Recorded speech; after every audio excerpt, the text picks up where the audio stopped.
ஒரே நிமிஷத்தில் இன்ஸ்டண்ட்டாக சட்னி பண்ண முடியுமா? பண்ண முடியும். இன்ஸ்டன்ட் சட்னி பவுடர் எப்படி பண்ணலான்னு பார்க்கலாம்.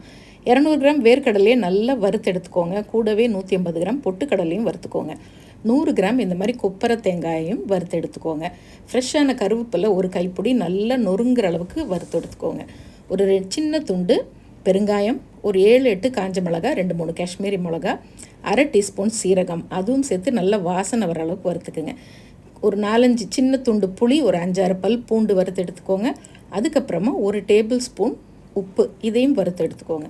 வறுத்தது எல்லாம் ஒன்றா ஒரு பிளேட்டில் போட்டு நல்லா ஆற வச்சுட்டு மிக்சியில் போட்டு நல்லா ஃபைன் பவுடராக பொடிச்சு எடுத்து வச்சுக்கோங்க. இந்த பொடிச்சது நல்லா ஆறுனதுக்கப்புறம் இந்த மாதிரி ஒரு ஏர் டைட் கிளாஸ் பாட்டிலையோ ஸ்டெயின்லெஸ் ஸ்டீல் பாட்டிலையோ ஸ்டோர் பண்ணிக்கோங்க. உங்களுக்கு எப்பெல்லாம் சட்னி தேவைப்படுமோ இந்த பொடி போட்டு தண்ணி ஊற்றி மிக்ஸ் பண்ணால் போகிறோம். சூப்பரான சட்னி ரெடி. வேணும்னா கொஞ்சம் தாளிப்பும் சேர்த்துக்கலாம். இட்லி, தோசை,